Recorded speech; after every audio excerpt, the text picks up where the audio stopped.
안녕하십니까. 우리는 사소한 것에 목숨을 건다. 리차드 칼슨 정입니다.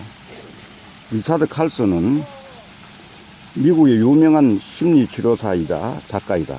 저서로는 치료로 가는 지름길, 우리는 사소한 것에 목숨을 건다.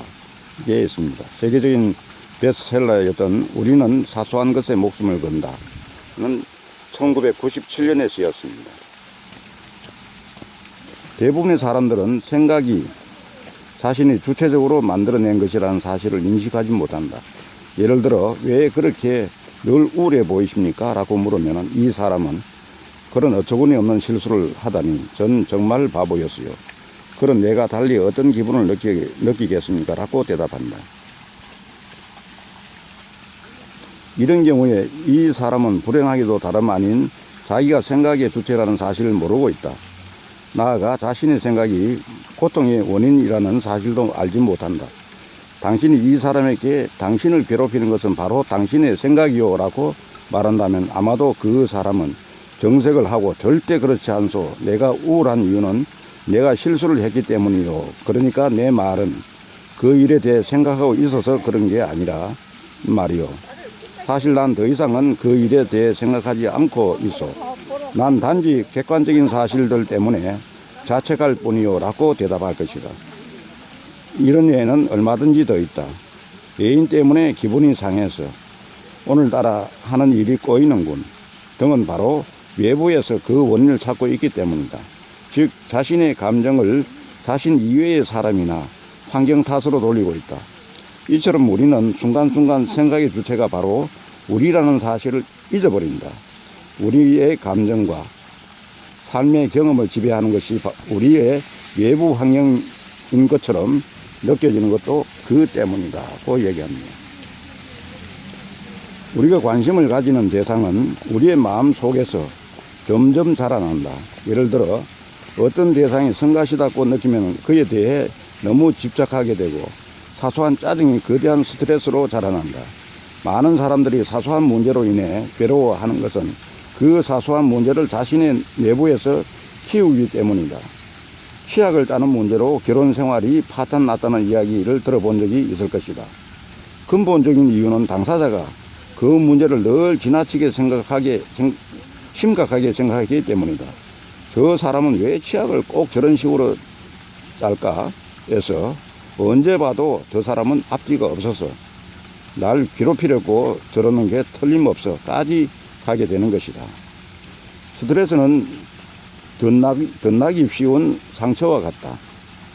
그것에 집착하거나 몰두하면 할수록 덧나는 상처처럼 스트레스도 건드리면 건드릴수록 무한하게 자라고 확장하여 악화한다. 어떤 사람에게는 도박이 짜릿한 흥분을 안겨줄 수 있지만 어떤 사람에게는 신경쇠약의 원인이 될 수도 있다. 어떤 이에게는 아이를 낳는 것이 삶의 목적이 될 수 있고 어떤 이에게는 무거운 짐이 될 수 있다. 다시 말해 일 그 자체가 스트레스를 유발하지는 않는다. 그것에 대한 왜곡된 생각이 스트레스를 부르는 것이다. 이를 이해하면은 스트레스라는 것이 얼마나 주관적이고 불연속적인 것인지를 깨닫게 될 것이다. 스트레스라는 것은 그것을 의식할 때 느끼게 된다.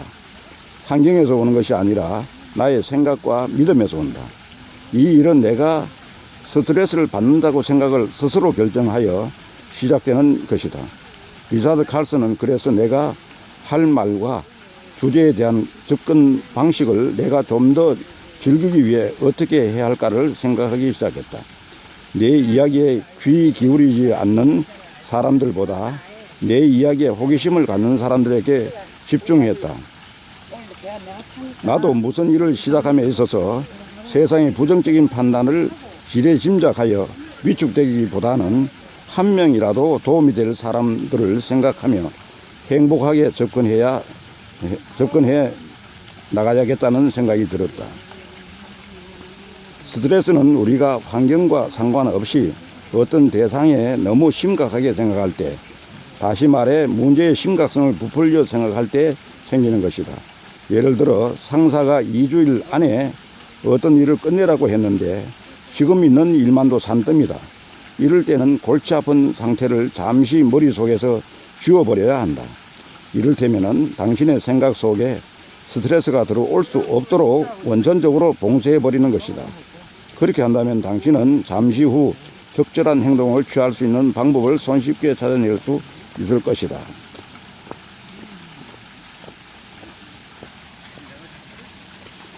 어떤 사람이라도 사는 동안 내내 행복하거나 불행할 수는 없다. 불행과 행복은 번갈아가며 찾아오며 앞으로도 그럴 것이다. 때로는 아주 가끔이긴 하지만은 항상 웃음과 여유를 잃지 않고 행복하게 사는 것처럼 보이는 사람들을 만날 때도 있다. 그렇다면 그들에게는 항상 좋은 일만 생기는 것일까? 아니면 불행한데도 행복한 척을 하는 것일까? 둘 다 아니다. 그들은 행복이라는 감정이 어떻게 나타나게 되었는지를 잘 이해하는 사람들이다. 생각하기에 따라 행복한 삶을 살 수도 불행한 삶에 빠질 수도 있기 때문이다. 어렵고 힘든 문제가 당신 앞에 놓여 있다고 하더라도 항상 긍정적인 생각을 가지고 자신은 행복할 수 있다고 생각하라. 어차피 당신 앞에 문제는 당신이 어떻게 마음을 먹든 상관없이 그대로 놓여 있다. 어떤 감정 상태로 그것을 처리하느냐에 따라 그 문제에 발목이 잡혀 불행 속에서 허우적거릴 수도 있기 때문이다.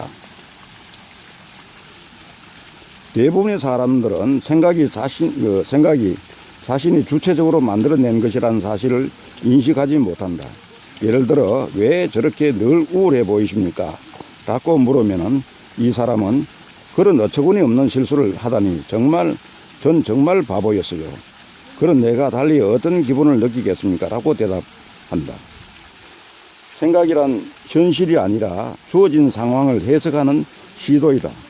우리 모두는 하루에도 수백 번씩 생각과 현실을 혼동한다. 하지만 그 대상이 자기 자신의 생각일 경우에는 문제가 달라진다. 어째서 자기 자신의 생각만은 무조건 현실처럼 보이는 것일까? 그 이유는 생각을 하는 사람이 바로 자기 자신이고 자신에서 비롯됐기 때문이다. 내 생각이 항상 현실 그대로 반영하는 것이 아니라는 사실을 명심하자. 그래야 생각과 현실의 경계에서 방황하는 일이 없을 것이다. 생각은 우리가 경험하는 모든 것을 해석한다. 세상에서 살아남기 위해, 의미를 부여하기 위해 등등. 생각의 진정한 본질과 목적을 이해한다면 우연히 떠오르는 부정적인 생각으로 너무 고민하거나 심각할 필요는 없다. 특별한 내용을 부여할 필요성이 없다는 말이다. 생각은 의식의 한 기능, 우리의 삶의 경험을 형성하는 바람직한 능력일 뿐이다. 다만 긍정적인 생각을 하면은 말이 바뀌고 나아가 관계가 긍정적으로 변한다는 사실을 기억하라. 감정에 이끌려서 여러 가지 표정을 짓는 것은 천박한 일이다. 뜻대로 자기 자신을 통제하고 이끌지 못한다는 것은 실로 부끄러운 일이다. 이 말은 아우렐리우스가 한 말입니다. 몇 챕터는 잘 이해가 가지 않아서 원문으로 읽어도 보아야 하냐 하는 생각이 드는 부분도 있었는데 전체적으로는 잘 된 것 같습니다. 아무쪼록 여러분 같이 공유하시고 좋은 어떤 생각하시고 생각에 너무 좌우돼서 거기에 몰두해서 스스로 불행해지는 일이 없도록 했으면 좋겠습니다. 감사합니다.